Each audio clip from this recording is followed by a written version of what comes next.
కేరళ వైనాడ్ విలయం నుంచి ఇప్పుడిప్పుడే తేరుకుంటోంది. వారం క్రితం కొండచెరలు విరిగిపడిన ఘటనలో మృతుల సంఖ్య 400 దాటింది.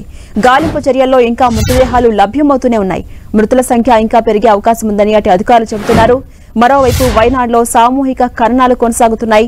ఇప్పటి వరకు గుర్తించని మృతదేహాలను అధికారులే సామూహికంగా ఖననం చేస్తున్నారు. మృతదేహాలు కుళ్లిపోతుండడం, వారి కోసం ఎవరూ రాకపోవడంతో అధికారులే వాటిని ఖననం చేస్తున్నారు.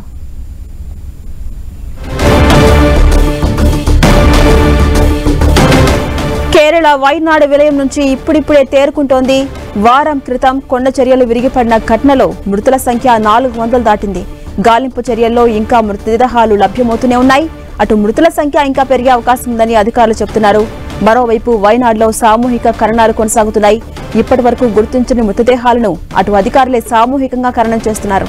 మృతదేహాలు కుళ్లిపోతూ ఉండడం, వారి కోసం ఎవరూ రాకపోతుండటంతో అధికారులే వాటిని స్వయంగా ఖననం చేస్తున్నారు.